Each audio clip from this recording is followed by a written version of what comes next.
And this could not get any weirder. Spider-Ham. It can get weirder. Spider-Man Into the Spiderverse, only in theaters. From the creators of the Emoji Movie is what I honestly feel is one of the best animated movies in the last several years. It's Spider-Man Into the Spiderverse. It's about Miles Morales, a young up-and-coming Spider-Man in his universe, where the universes collide, and then there's other Spider-Mans from different universes, like one that's a spider lolly and a spider Batman and Spider Pig, and they all come together and they had to save the day.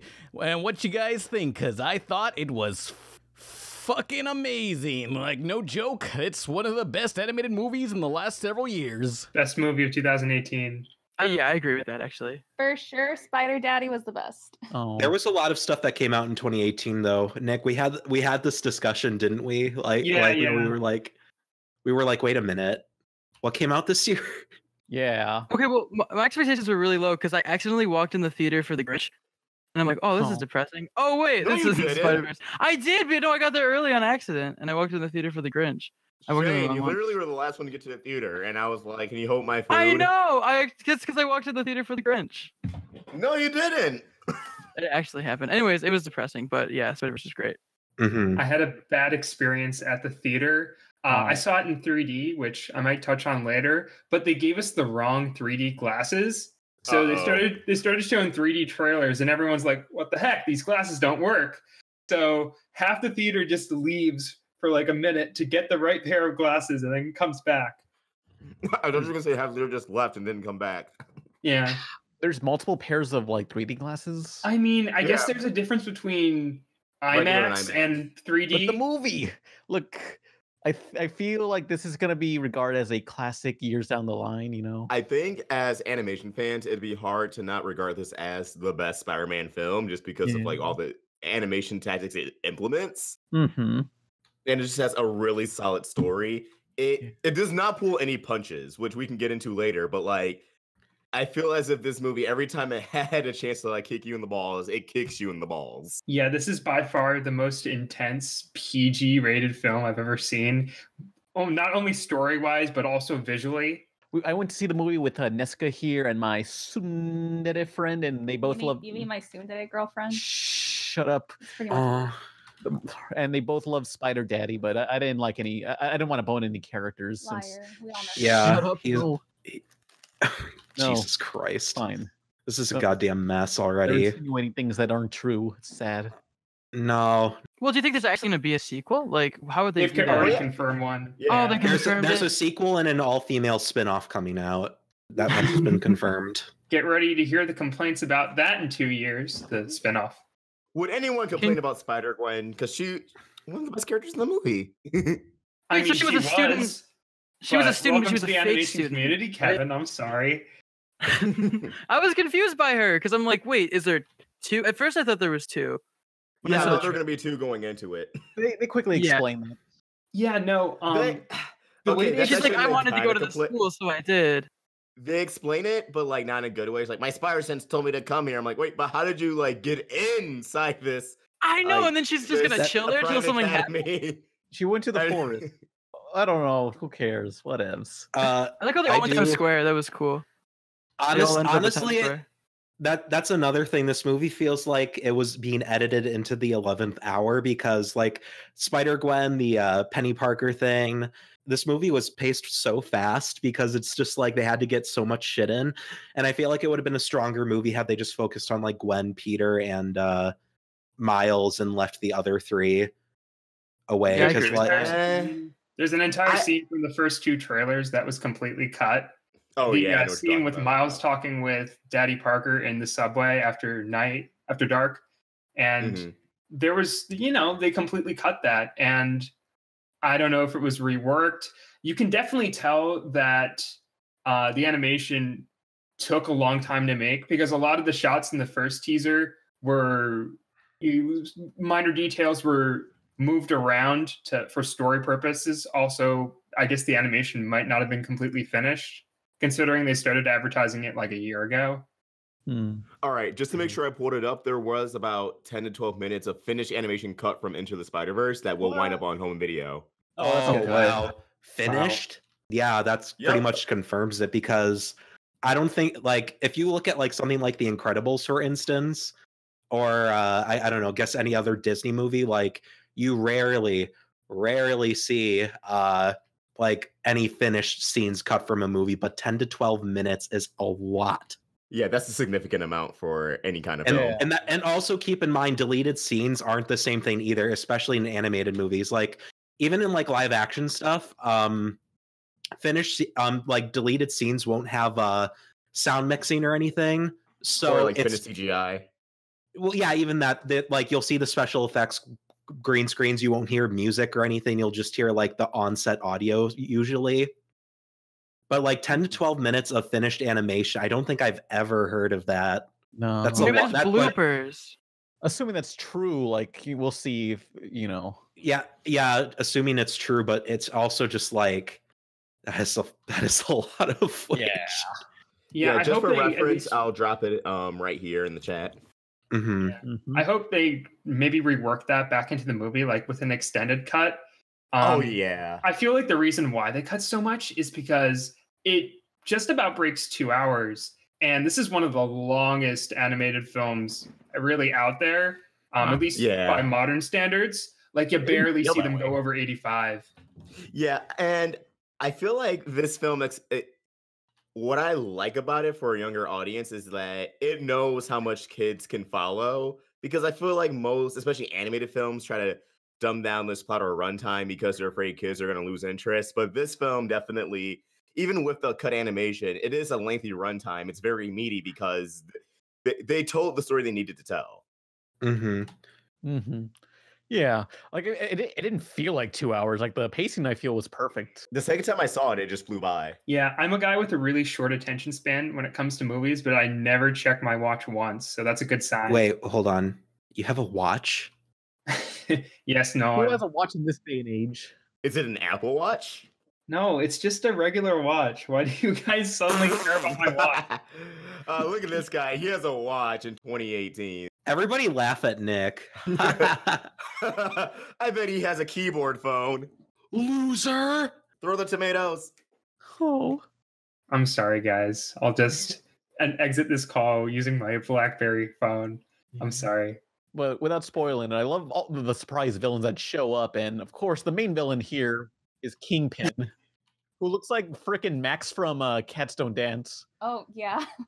I'm stuck between whether or not I like it or hate it because it just looks so goofy.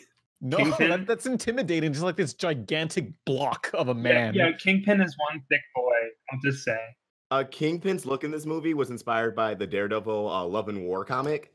It's a good design in the comic, but like because he wears an all black suit in the movie, I don't know, it just makes him look like one of those guys from the fucking Kanye West music video. It gave me a strong Samurai Jack vibe. Like I can see that design of Kingpin strolling up in Samurai Jack. Yeah, with the big broad shoulders. And just how it's one single shape. I think it was very striking. I don't think it really translated well when he started fighting towards the end of the movie. Yeah, I'm like, how's he so flexible? Like he's just a blob. How's he moving like that? Well, okay, the Kingpin isn't actually like fat. It's actually all of its muscle, and he just looks. Yeah, that's like half his characters. He's just a big ass white dude. Unless you're in the Ben Affleck Daredevil movie. Oh my god. Also support the box office because it's not doing that hard. Oh man, please give this movie money. Wait, is it not doing well? It's doing all right. Yeah, it made like 12 million opening day. It's got. I checked like an hour ago. It came out #1 at the box office opening weekend, which is decent, but it only made like 35 million. So. Well, I mean, it's Spider-Man. Like over time, it's just gonna make tons of money since Spider-Man will forever be relevant and always sell toys and merchandise and things. I saw something on Twitter. It was awesome. It was the guy who took the popsicle picture. Like he's like, I was the one who took the picture of that popsicle was in the movie. That was like, whoa. That was just a guy's picture. He didn't even know it was in the movie. Like he thought it was just in the trailer. Yeah, I didn't even like see it. That's so back to the characters. Something I really loved is that it relies on the general audience being so used to Peter Parker, because especially Peter Parker from the other universe, he's pretty much a self-insert of the audience. Like especially during that scene when they infiltrate Alchemax. And while Kingpin's explaining his plan, Peter's like, "Oh, okay, I've been through this 1,000 times." He's gonna say you got 24 hours, and then King was like, "You got 24 hours." Like that. That's how we feel as an audience because we've seen this so many times. Like the stakes too. They talked about like the stakes were super high, but they were just like the normal stakes for a Spider-Man movie. Yeah, it's so good. I also like how secondary characters they kind of messed around with. They could have done more with like anyone outside of Peter Parker, but I kind of like what they did with Aunt May. She's not in the movie for very long, but she has some really good moments just on her own. I love Aunt May. She's just like, take it outside, and she just started beating up the villains with the hammer. Okay, one thing that needed to happen though, Aunt May, played by Rosemary Harris from the original Sam Raimi movies. They should have done that. Oh my god! But they were cowards. So originally they wanted to get Tobey Maguire to play one of the Spider-Mans, but they said no, that'd be too confusing. But it's heavily implied this takes place in the Tobey Maguire verse, the Sam Raimi universe. Well, you can argue that it's just another universe that's very close to Sam Raimi because his Peter was Bond. But Aunt May was pretty much just like a badass Alfred, and I loved it. Yeah. Something that just this movie takes to his advantage is how long Peter has been Spider-Man in this universe. I think, Miles' universe has only been 10 years, but we already have these established villains, this plethora of suits. He's got a Christmas album. Everyone sees in like Aunt May. I'm sure MJ, they didn't really explore her character, which I was kind of disappointed by, but I felt, he has a Christmas album. But with MJ, I do wish, we had a scene, at least from like her or Miles's universe, especially during the whole Kingpin dinner, because I'm pretty sure she knows like how scummy Wilson Fisk is if she's was married to Peter. So I wonder like what was going through her head during that sequence. That scene with the fucking bread. I mean, I was like, I just couldn't watch because it was so embarrassing. Well, it was necessary to like just to establish how like Peter actually wants to like get back with MJ. Like I feel everyone got enough screen time. Like it's mostly Miles' story, but like the side characters, they do what they need to do, and even Kingpin has a bit of a like a setup to his downfall. Yeah, I honestly, people were complaining like the Kingpin stuff was like the stuff that people complain most about, and I'm like, that was fine. Yeah, in my opinion. Wait, like his story, like with his family and stuff, because that was like people thought it was like very. It was a bad it was just poorly executed. And I'm like, really? No, I mean that was the story I had the least amount of problems with. Can we talk about how there's giant vents in every Spider-Man thing ever?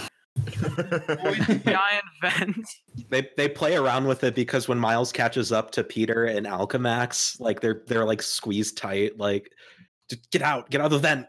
Yeah, that was funny. That was funny. Also, I get he's like a professional, but Spider-Cave kind of goofy. Like I don't know.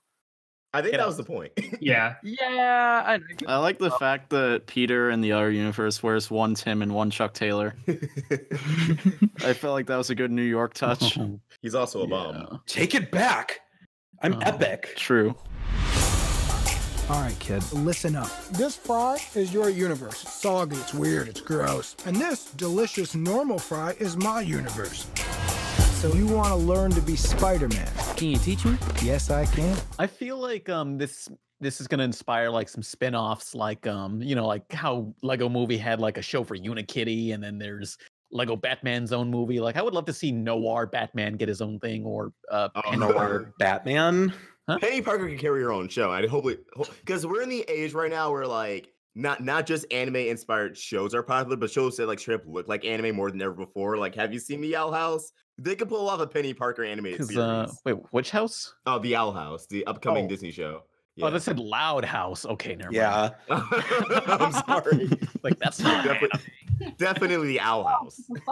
Archie is my favorite anime. Yeah. One thing I liked about this movie is that there's a lot of stuff that's, hey, let's try to set up an extended universe for spinoffs and stuff, but it never felt like that. Like when they introduced all those other characters, it's like they're all unique. I want to learn more about them, but also they help with the themes of the movie. They help pressure Miles into kind of becoming standing up and taking the leap, which I think that was a good parallel to the beginning of the movie, where all his teachers are yelling at him during the montage at school. It's good for incorporation. Yeah, not too much has changed, even though he's Spider-Man now. Did you guys ever watch The Incredible Crew on Cartoon Network? Every Oh, episode twice. yeah, same. I have no shame in saying I saw every single episode of Incredible Crew. It lasted like 5 months. Yeah, because there was Yeah. the kid Shamik Moore who was on there, and he was in one of my favorite movies, Dope, from 2015. That's a great one. Then he's now Miles Morales in this movie, so it's like he's really, it's like He played shit, Miles? yeah, that's the kid who from Incredible Crew, and Cartoon Network even interviewed him. Like, there's a TV spot where he's been being interviewed on Cartoon Network, and it's like I want the kid to say, "Hey, didn't you work on a Cartoon Network show?" And he's just like, "I don't know what you're talking about." We don't talk about that. Not a Cartoon Network show. Yeah, But can we please touch about the aesthetic of the film and how it's quite literally the best accurate description of a comic brought to life? yeah. I'd say so. It looks great. Yeah, like when I liked how every time a Spider-Man got introduced, their comic book cover like flew on screen, or when Miles got bit, it changed to comic panels, or just like even how when he's walking through the hall is nervous, it has like the comic panels of his thoughts, or when they're running through Alchemax and Peter's like selecting a bagel, and then later when Miles throws that bagel, when it hits the guy's head, it says bagel. The sound effect was bagel. Yeah, that's a good detail. Yeah. Speaking of the house fight scene, do y'all know how hard it is to? Yes, I was thinking about that. How to they have to lay out the whole house. They had to basically 3D model the living room, the staircase, and that's the easiest part. And lay out exactly who's going to go where you could put things to have people get hit. Because with Spider-Man, he interacts with everything around him, so everything's flying around. So yeah, it's hard. Mm-hmm. And not only that, but you also have to make sure that you can tell which character is doing what and where they are in the fight at all times. And you have to be able, as a visual director, to lead the audience's eye across the screen. You know, it's basic like mise-en-scène and rule of 180, etc. And I never once got lost during that fight, and I was just like, yeah, I also like noticed more details of that fight, like more of like different fights going on in the background the second time I watched it. And I noticed that each spider has their own different fighting style. Like, you know, like we're used to how Peter Parker fights. I feel like Spider-Gwen was a little bit more acrobatic, if that makes sense. Spider-Ham's a lot more cartoony. Penny's in a mech. And Spider Noir is definitely a lot more hands-on. Like, definitely. He's just a brawler. Yeah, he's like, put him up. That one line said to Aunt May where she's like, take it outside, and he's like, we can use the entire ballroom to just dance. Who's that guy with the dual wielding guns, the blue face guy? That's Tombstone. Yeah, okay, Tombstone. He was in Spectacular Spider-Man, where he became basically the Kingpin because they couldn't use him legally. But yeah, he was another character that was just kind of there. Mm-hmm.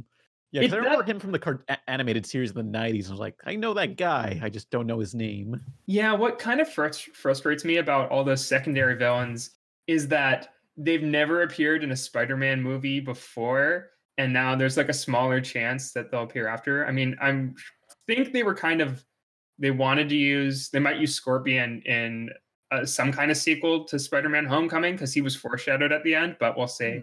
I know they announced Mysterio, which I'm excited for because they never done Mysterio, and I feel Mysterio would be better in this movie than Homecoming, the live action thing. From what they said at Brazil Comic Con, I'm very wary of how he's going to use it Far From Home because they're making him like a vigilante superhero that Peter teams up with. MCU has taken like bigger risks than they usually paid off, like the Mandarin in Iron Man 3. But we know he's evil. Yeah, but they could do something with it. Like they've done it before. Like the Mandarin, it was like, oh, he's actually just like this actor the guy hired. If there's a sequel or a spin-off, what do you guys want to see? Because I know that they announced like the next sequel to this is going to focus on Miles and Gwen Stacy's relationship. They said they wanted to put the romance in this first movie, but they took it out, which I'm thankful for since they didn't try to force it in.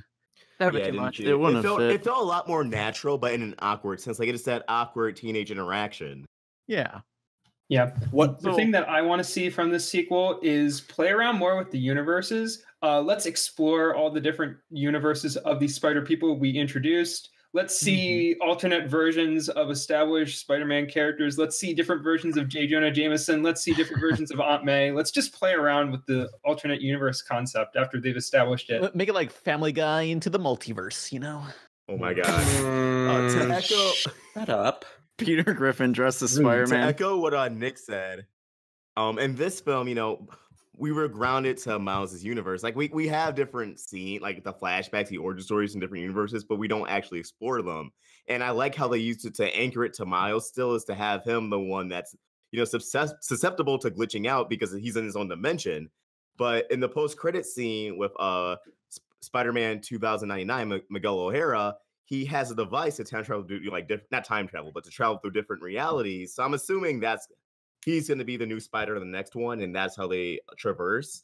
I'm hoping that we see different spiders, and that even if there's cameos, this might be how we get potentially like cameos of a Tobey Maguire Spider-Man or Andrew Garfield Spider-Man. Like, take full advantage of reality hopping and being animated, because now these actors only have to come in for a cameo, and depending on how you design them, depending on how they channel these characters, people like the audience will be able to pick up on that without, being like super obvious, like knock knock, this is the Spider-Man you saw before. Mm-hmm. And I'm also hoping for like potentially maybe Venom, like maybe a symbiote. Yeah, Venom already has his own movie. And it was epic. Also, Kraven. I'm always craving for some. Okay, hear me out. Kraven the Hunter, he put him in the multiverse. Kraven is out to like hunt down every single version of Spider-Man there is. Oh yeah, that'd be cool. Kraven's last hunt, except he goes buck wild with it. Yes. Oh boy. Can they visit that universe, like where Spider-Man kills Mary Jane, like by having sex? Because that's like real. Oh, okay. So when like the Peter B. Parker, the Schlubby Parker, was talking about his backstory, for a brief second I thought, wait, are they gonna talk about the part where he kills her with radioactive semen? Yeah, like, are they touching on this? Like, okay, go for it. My headcanon is he's the Andrew Garfield.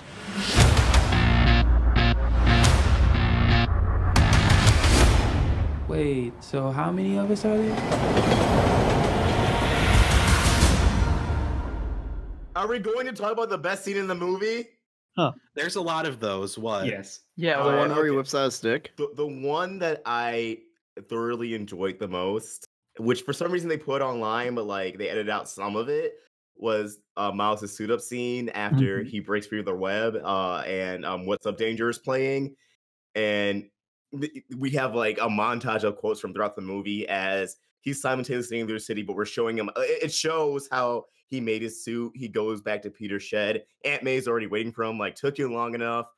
He spray paints over Peter's, what I'm assuming was Peter's first suit before he grew out of that one. And which I think is, obviously established earlier, Miles likes doing graffiti, so that was a nice callback. And I feel like it made him being Spider-Man a bit more of a personal touch than just being the Black Peter Parker, which this movie as a whole accomplishes really well. And just him leaping off the building and the glass shatters.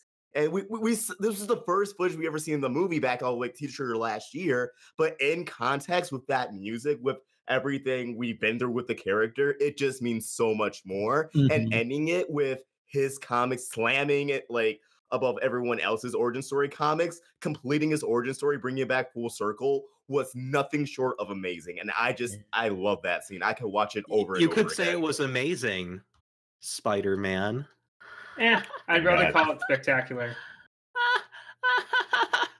It was uncanny, my X-Man. Could you say it's extraordinary? No.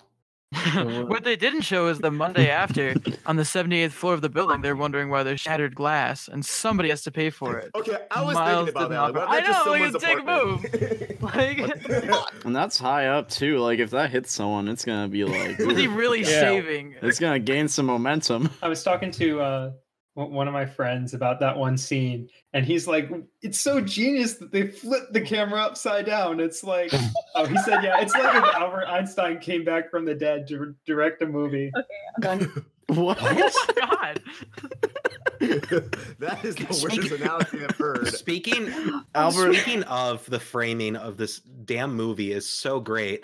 The scene where Peter is like has to figure out how to get back to his dimension. And he's walking on the he's like walking down and then across and then up, and it's just like it's visually telling like Miles going from like asking him to help to begging, and then Peter looking down on him, and it's just like It's just real such And then good they showed the guy in the storyboarding. window. yeah, there's a guy in the window who sees them. And he's fuck.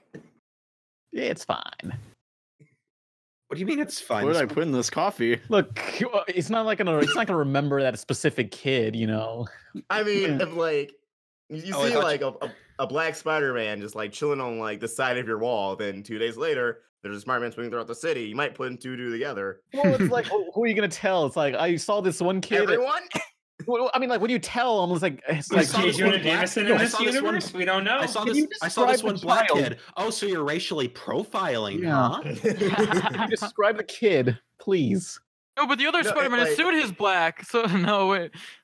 Okay, but like I would like text a group chat like, yo, there's just like 2 Spider-Men like literally walking on the side of my wall, and they're like, don't be silly, Spider-Man's dead. Then 2 days later, yo, you see that snap with Spider-Man? What'd you put in your coffee, bro? Crap, like remember the Sam Raimi movie, the first one, where it's just like hey, Peter's at a wrestling event.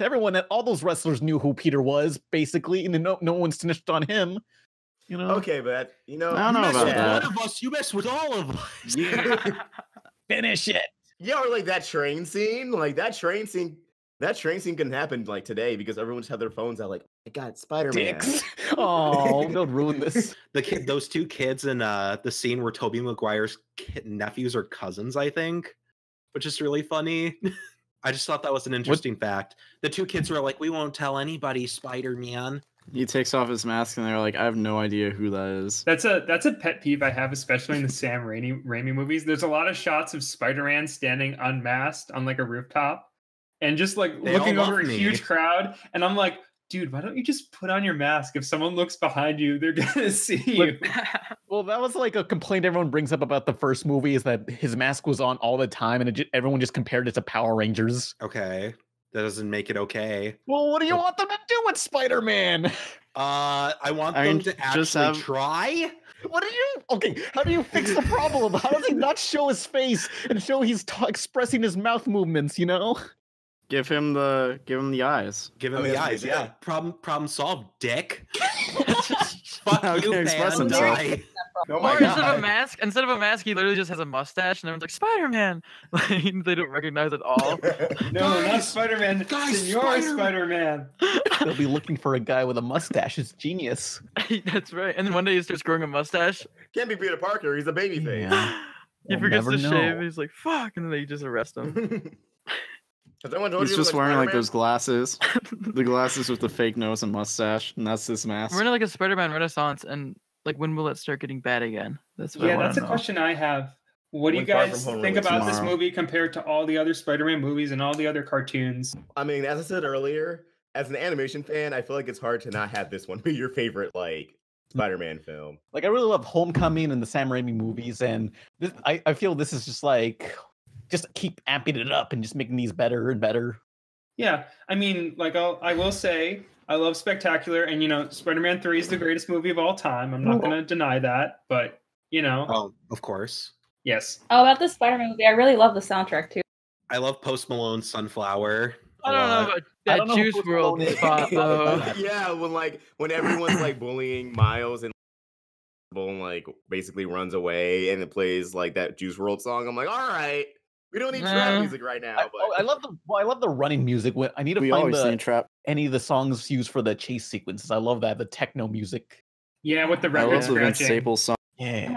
I want that full Vince Staples song. Yeah. I've been looking for it since the first trailer I dropped. want to hear that song that's used in the fight scene inside the house because it sounded like they used like samples from the '60s Spider-Man theme. Just very good. Had that kind of sound to it. If you're gonna get that license, you might as well just go all out with it. Yeah. Speaking that of after 60s credits scene? Spider-Man, yeah. No matter how many times you get hit, we gotta get back up. Yeah, man. Spider-Man Into the Spider-Verse. Only in theaters December 14th. Rated PG. And that's all for the non-spoiler talk. So overall, we really enjoyed the film, but now we're gonna get into spoilers. So if you don't want to hear that shit, then get the fuck out. But yeah, the villains, they completely hid Liv Octavius, and when I was They did, and Oh, I was sorry. thankful. yeah, that's a like good just reveal. watching that in the theater, you know, you have this night professor, you know, we see her earlier in Miles' classroom. I'm just like, all right, who's this goofy and eccentric professor? And then as soon as she said Liv Octavius, I literally gasped. Me too. Man, this whole movie was really great for just like keeping on the edge of your seat kind of deal, like right up until like certain things were exposed throughout the movie. It was great. It was a great ride. It was like a roller coaster. I didn't know it was going to happen next. It was this movie, see it with a group of friends because I took like 7 other people with me, and just you could feel we all had like similar reactions. It's a great time, great party movie. I guess this is spoilers, but I'm pretty sure if you know what Miles' story is already, you kind of know this. But the Peter Parker on in Miles' dimension, we see him like die on screen. We see him get murdered on screen. Basically. I mean, I don't know if that's how big of a spoiler that is. Like, if you don't know anything from the movie, it's a spoiler, but like the Venom post credits. That was in the teaser trailer. Yeah, that was in the gravestone in the teaser trailer. Yeah, and the Venom post credit scene is Miles walking up to like Peter's grave and like, "I'm sorry, Mr. Parker," and then other Peter was like, "Hey, kid." Yeah, now that we're done with our signature pan pizza RebelTaxi comedy, what did you guys think of the movie? It's kind of a hot mess. What the fuck? In terms of the plot, like Miles' story is fine, but like there are weird like things where it like picks up and drops off, and I'm just kind of like, how did this happen? What's going on? What happened? Can you elaborate? If you fucking elaborate, you vile fiend. Yeah, is it just that one thing in Act 3 that you complained to me about last night? It was the Penny Parker thing, yes. Yeah. Like Penny Parker has like no buildup as a character, and in the third act, when I guess again spoilers, but you know, her mech gets destroyed, and it's treated as a very heartwarming, like upsetting moment. Like even Spider-Ham and Noir like crying with her, and it's like, why do we care about the robot? Oh, she has yeah, the mental link with the spider. Well, no. The spider was fine. I mean, Nolan's got a point. Bitch. Well, you see, they called up Sony Pictures. They said, how many deaths can we have in the movie? They said 1 per act. So for that third act, they had to meet that quota. They were like, just get rid of the mech. He can come back. I was actually talking about this with my friend who I said that I thought it was kind of a confusing emotional moment, but he thought it was supposed to be a comedic moment. What? Like a parody of anime tropes. Kind of since, yeah, I don't really see where he was coming from, but they did do some skewing of that kind of thing with Penny Parker. Like every single time she talked, her lips weren't in sync. So you might have thought it was an extension of that, but I just thought that it came out of nowhere, wasn't built up. And if you didn't know her backstory, which was told in a joke in the movie, you would have been really confused. I mean, I think it was just because in the second act we see Penny and Spider Rider repair the flash drive, so that was supposed to be our emotional connection. So I do agree with Nolan that, you know, the death, like playing it up so much, did kind of just come across as corny and unnecessary. But at the same time, I mean, I automatically like Penny Parker, so I was kind of like, oh no, not her mech, but yeah, I wasn't bawling. Yeah, I'll say that we have to face the fact that this movie has a lot going on. And especially when there are 6 major characters, well, 3 major, 3 secondary, at least with the Spider people, there's a lot, not a lot of movie to spread around, especially when they're introduced by like middle of Act 2 or so. Yeah, Spider Noir, Spider-Ham, and Penny Parker are definitely like just secondary comedic relief. And yeah, a lot of them are one-off gags to an extent. Yeah. I don't expect him to come back in the sequel. Like, I think the sequel will have Gwen and other Peter, but I don't think the other 3 will return, even though I really like them. I love how fast the city moved on too. They're like, "Oh, there's a new Spider-Man!" Like, yeah, like this happened over the course of like 2 days, but by the end, everyone's like, "Yeah, Spider-Man!" Like, guess he's shorter now. Like, well, I don't know. I guess maybe everyone took to heart that thing that MJ was talking about, how it's like everyone can be Spider-Man, so they're just thankful, you know, someone's doing something. I mean, I don't know. I think that's they just a saw metaphor. their world get almost destroyed, and now there's a new Spider-Man, and it's like, okay, yeah, their asses are saved now. Yeah. I love that the line is like, I think that's a Banksy. Like when they're looking at Yeah, no, that was such a random joke in a kids movie. Yeah. This movie does feel a lot like a Phil Lord, Chris Miller movie. Like a lot of the jokes felt Hey, structured and paced the speaking same. of Phil Lord, Chris Miller, did you guys see that reference to the show they worked on before? I think it's called Clone College. Clone High. I got so excited. Yeah. I'm like, it's real. I see it. I do like how Chris Miller was kind of cheeky about it on social media. Someone was like, "Hey, this means coming back," and he like pointed to something else. The one like the water sport thing. I forgot what it was called. The EA water polo. Yeah, he was like, "No one's gonna pitch into this being like a major sport." Oh. Also, I want to say my favorite joke of the movie is the blink and you'll miss it one. When the scientists pull out their lasers and are shooting at Peter, they just go, "He grabbed a bagel." Yes. I cracked up when I heard it. My favorite joke to the movie, which I feel like I was the only one in the theater that got, was a reference to Spider-Man 1, the same Sam Raimi one. There's a part towards, I guess, middle of Act 3 where Spider-Man Noir knocks this person out, and he says, "Sleep." Oh my god, I didn't even catch that. Yeah, and I went over to my friend and I started bugging him, and he's like, "Why?" I'm like, "That's the Green Goblin thing, the William Dafoe Green Goblin." The Spider Noir, out of like all of the secondary spiders, he definitely had the best lines. It was Nicolas just like Cage. nonstop. Nicolas Yeah, Cage is a god. His delivery definitely perfected it. I wonder if any of those were He improvised. played Superman and Spider-Man in 1 year. It's a good year for him. Oh, another joke that like I was like literally dying is like when he's in the thing for the first time and he meets Spider-Man, he's like, "I can help you, I can train you," and then he like dies like 10 minutes later. It's like that was hilarious. Some of the deaths in this movie, I just started laughing because I wasn't sure what kind of reaction I was supposed to get out of them. Just so shocking. Yeah, like not like lol, more like, oh, okay, wow. Like nervous laughter. Yeah, so can we please talk about Aaron / Prowler's art in this film? Who? So his uncle, Aaron. Oh, yeah. AKA the Prowler. So yeah, Miles, and again, this is something I knew. Like I knew of his identity going into this. Same. But yeah, Miles has a great relationship with his uncle. You know, his relationship with his father is pretty strained, but his uncle, you know, he does graffiti with, he can just kick back and relax with. Turns out his uncle, He gives some advice on girls. Yeah, hey, I like that callback. But we can touch on that in a bit. But yeah, it turns out his uncle's the Prowler, and when the Prowler finds out that the new Spider-Man is Miles, Kingpin's like, "Why aren't you killing him?" And you know, you think there's gonna be like this sweet moment where like he helps fight along with other Spider-Man, and Kingpin just instantly just pops a cap in his ass. Yeah. There was this one moment. My friend, one of my friends I was seeing this with, was really into this moment, and when the Prowler put the mask back on Miles, she thought that he was just gonna kill him. Like from that That's moment. what I thought too. I don't want to look at your face while I do this. Exactly. Oh my god. Yeah. Can we just reiterate that this movie was surprisingly brutal? Yeah. Insanely dark, yeah.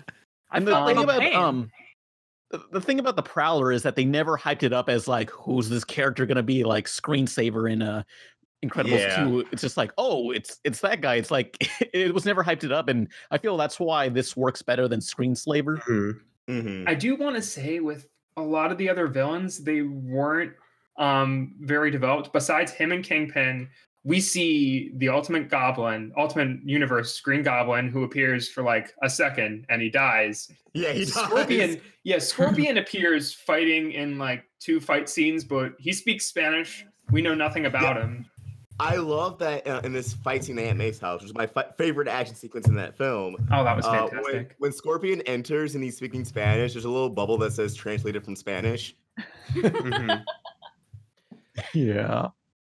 But how was that Stan Lee cameo? That was so eerily timed. Yeah. Yeah. I need to talk about that part actually, because the most awkward thing happened in the fucking theater. What happened? The Stan Lee cameo showed up. This little girl turned to her mom and said, "He died." Oh, no. Tell me she's not wrong. And I just turned to my I just turned to Spo, who was watching the movie with me, and I'm like, God damn it. But yeah, Stanley's cameo was so great. Yeah, it was such a nice little moment. Yeah. I like how he said he was friends with Spider-Man. Yeah, it's like that's good. That's that good line to keep alone. That line alone, like, made it like a indirect good send off for like his cameos, even though that's not gonna be the last one. Yeah, they recorded several hundreds of those for the future. Wait, when is the last one? Like, how many more does he have? I don't think we know. Like, if it's true that they recorded like a bunch, like just in bulk, then probably for a long time. But if they're just filming it as the films went on, or like they filmed it up to a certain point, like they filmed up to Far From Home, but like 2 years ago, then maybe we have like a bit more. But I feel like they're gonna end sooner than later. What if they just made a soundboard? How depressing would that be? CGI. Oh, just like random phrases, like "good job." In Deadpool 2, he only cameoed as a little mural on the wall, so I imagine they'll draw him in somewhere as a poster or something. That's perfect. Yeah, I just don't do anything lame like make Deadpool the new cameo, since he's like the fourth wall character. No. Like I don't want to be watching like Avengers 5 and like Ant-Man gets an action come from Deadpool. Oh. And he's like, "Don't you look familiar?" I'm fine for You that. may have seen me around, and like he winks at the screen. I'm fine for that. Let Deadpool in the MCU. Ryan Reynolds, get in here. Just never give him a movie. Just have him do that. No, but like the meta. I want Deadpool kills the Marvel Cinematic Universe. Do it. Deadpool. Yeah. These films are PG-13. Off-screen killing. There's an actual comic series called Marvel Kills the Marvel Universe. I mean, Deadpool Kills the Marvel Universe. No, yeah, I'm aware. There's one Marvel for Punisher commits too. suicide. Marvel, crap. What's something that nearly killed Marvel? Bankruptcy. The real world.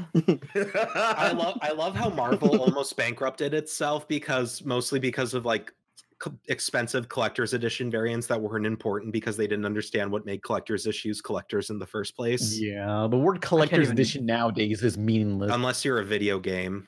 I mean, unless you're Bethesda, in which case, get fucked. Leave them alone. No, I will never leave them alone. No. They But deserved Skyrim what they was got. fun. Skyrim was fun. Skyrim was 8 years ago. I remember it like it was yesterday. Get out of here, we- Tom Howard. I remember Howard. Lenny. Are we going Buy to talk my about? game! Buy my game! Remember? So yeah, as I mentioned earlier, Spider-Man 2099 or Miguel O'Hara, he gets this device to travel through the multiverse, and he says, "Let's take back to the beginning one more time." Another callback, but he goes to Earth 67, aka Spider-Man 67, and they reenact that pointing at each other meme from the old series, and it's just so good. They use memes from Spider-Man, and it's just like, for some reason, it doesn't bother me. It just feel... Because they integrate it naturally, and like There's the another only meme reference in the credits. One of the shots in the credits is that another 60s Spider-Man cartoon meme of him at the desk with his face in the picture frame, which is like, I just noticed it. I was talking to my friends during the credits, but I also noticed that. Also like that in the Alchemax scene, they have him sitting at the computer almost perfectly like the meme. Yeah, similar to that. Mm-hmm. You see, like, they didn't draw any attention to it. Like, the only one that's like super blatant is the pointing one, but it's a post-credit scene, so it doesn't matter. Plus, also they referenced That should have been the whole movie too. So No, that's what I They just should have said. just made the pointing meme the whole movie. Yes. I didn't hear you. I'm sorry. You mean you're ignoring them? Imagine an alternate universe where the whole movie was just the pointing meme in every scene, just repeated with different Spider-Man. I'm fine with that. And it would still be better than the new Spider-Man cartoon. Oh yeah, because it seems like Marvel and Disney just gave up on TV animation since we have superhero movies. We don't need superhero TV shows, sadly. And Can we talk about how bizarre it is that Sony Pictures is the one making the great Spider-Man animated film, and Disney is the one making the great live-action Spider-Man film? Yeah. Yeah. And neither are making a good TV show of Spider-Man. Well, it's just, I don't know. Well, I mean, the last Sony good Spider-Man show was spectacular, so, you know, they went out on a high note. Mm-hmm. But it's weird how they're flip-flopping things. I think I have a feeling that Marvel's actually restructuring their animation on TV. I think there was like a report that Roundtable, you guys on the Roundtable, you might have covered like in April or something. Yep, the Animation Guild, Steve Yes. Willett. Yeah. I think I did that video. Yeah, that Marvel. So yeah, Marvel's like animation studios is allegedly like in hibernation, so like they're not producing anything. Yeah, on TV. So my personal theory is that they're gonna wait to see like maybe not wait, but they're gonna be in talks with like Marvel Studios, see like maybe what their plans are for upcoming like films and make shows based around that, and maybe like read the room of what's popular. But I mean, those last two Spider-Man shows, like that wasn't it, Chief. Like. Just get Greg Weisman and be like, hey, make a new one. We're sorry for canceling your old one. Just get like people that aren't part of Marvel to make a show for Marvel. Well, I mean, there's so many Spider-Man cartoons. I say just give one of the Spider-Verse characters a spinoff. Oh yeah, no, that's an easy spinoff. The reason why the recent Spider-Man cartoons haven't been so good is because we're going back to Peter Parker, going through the same story beats, same kind of villains. And they're not changing much up besides some of the storylines they cover every once in a while. So I feel like at least having like a Miles Morales show, any character that you have here could be a good option. And also, that was another refreshing thing about the movie is that we have like a fully adult Spider-Man as one of the main characters. He's not a teenager or like a young adult. Yeah, he's fat and depressed. Oh. It felt really real though. Like that's what could happen. Yeah. like I said, he was the audience. No. He pulled a John Cena. Didn't want kids. Lost his girl. Spider Daddy is the best daddy. Leave Peter B. Parker alone. He's trying his gosh dang best. Yeah, I like how they differentiate that. Like it's Peter Parker, then Peter B. Parker. I love how they get like a whole divorce, but then he shows up with flowers, and she's like, "Oh, okay." Like. That was like Venom. Just like John Cena. Yeah, for real. Exactly. So, anything else to say about Spider-Man? Because I feel like Spider-Man is at the level that Batman was around 2008, where he had both Dark Knight and Arkham Asylum come out. Yeah. Let's talk about Arkham Asylum. Fuck Spider-Man. Okay, before we go off Spider-Man topic, I like what they did with Miles, especially that he didn't want to be Spider-Man. Like he was in such denial about it, and I do love that sequence where he's reading the comic and Peter literally went to everything he just said. But and both Peters were like, well, you don't have a choice, buddy. Like you got to be Spider-Man. You gotta do it. That was something interesting. That the fact that Miles is black isn't part of his character, not like the only character trait of his character, which I was reading comments for like the teaser trailer just a couple of days ago. And that's what people were like confused about. Like, why is there a black Spider-Man? But they really just explained it all. And Miles just made Miles his own separate character, which I think that's also been like a criticism of the character in like the comics. Well, he's not Spider-Man. He's his own character, essentially. Yeah, so yeah. That's why it works. That's literally what Nick just said. Yes. I'm like that guy in the sci-fi movies that simplifies the techno babble, you know? Oh my God. And also he's Spider-Man. Please. Yes. That is my favorite joke from Johnny Test. They repeated every episode. Oh. I'm glad they didn't do that in this movie. They could have so easily done that. Like, Yeah, I'm glad like, Penny Parker wasn't like, I whipped in the metadata of the nano chip and I restored it to its original form. in English, please. I fixed it. Like, but that's also the thing I want to touch on. Every time, this movie had so many times I thought they were going to make an easy joke, and they didn't. Just like when Miles was trying to go invisible or use his lightning powers, I thought, oh, they're going to put in a fart joke. They didn't. Or oh, same. I was like expecting that. Yeah, or like after the Prowler dies and everyone's comforting Miles and they're telling about the people they lost. Like Spider-Ham's the last one to speak, and I'm like, okay, like he probably lost something silly like a piece of bacon or something. But no, he's just like, we can't save everyone. Like it doesn't dumb itself down for the sake of appealing to kids. Yeah, it knows its tone. Yeah, they know that kids can handle this kind of story, which I really respect, because I just hate when films dumb down like their comedy or their tone just for the sake of, oh, it's a kids movie, we need these jokes. Like none of these jokes in the movie felt like a quote unquote kids movie joke, like the stereotypical joke you would find in an Illumination Blue Sky film. I mean, part of the thing of comedy in any medium is you're supposed to use it to kind of break the tension. Yeah. But also sometimes, like especially in Marvel movies, it causes a lot of the tone to feel flat because they keep going back and forth. Mm-hmm. But in this film, they actually let you feel those emotions instead of just breaking it up with comedy. Mm-hmm. That isn't to say, though, that there weren't moments where it did happen. It did happen at times, but when they wanted you to feel an emotion, they really let you feel it. Yeah. They even kind of called that out a bit with the joke with Spider-Ham being, you have a problem with cartoons? Thank you, Spider-Ham, for being the best. I love you. Thank you for saying the things no one dared to say. Thank you for sticking up for the most suppressed group of all. Yeah, so is that all for Spider-Man Into the Spider-Verse? Is it? I don't know. This video is pretty long already. So, well, it's a podcast, so whatevs. Yeah. I mean, you have to pantomime to it, so. Oh, well, I'm going to overlay footage of, like, the Spider-Man PS1 game, so, you know. Yes. Okay. No, but like, honestly, I do think the sequel, like, go all out on which Spider-Man they bring. Like, bring in some Spider-Man from, like, have the PS1 polygon model. Oh, please, as a yes. Have... I want Josh Keaton as Spectacular Spider-Man. Mm-hmm. Didn't I think there was a game, Spider-Man Into the Spider-Verse? No, wait. Yeah, Spider-Man Shattered Dimensions. Shattered Dimensions. Didn't they have like different voice actors who played different Spider-Mans before, like Neil Patrick Harris and the 90s? I believe so. Yeah. I was going to ask, like, is that related to this movie at all? Like, it's like similar. Spider-Man has done Spider-Verse stories before, like in the 90s cartoon. Oh, okay. Yeah. Mm-hmm. That's cool, I can't believe we gotta wait for Donald Glover to go bald before we see Miles Morales in the MCU. So is that all? Because I'm hungry and I want wings. Go get your wings, pizza boy. Go get your wings. Thank y'all for listening. I just want to say I feel this movie will be regarded as a classic in the same way, like up there with Iron Giant and Incredibles 1 and not Incredibles 2. I might be singing for Got him. I might be singing for a third time on Tuesday, so I'm excited to see what other details I catch. The first time I saw it like in regular 2D, the second time was in Dolby. But Nick, how was it in 3D? Because I was thinking it might be better in 3D. Oh yeah, you were going to talk about that, weren't you? Yeah. So let me get to that.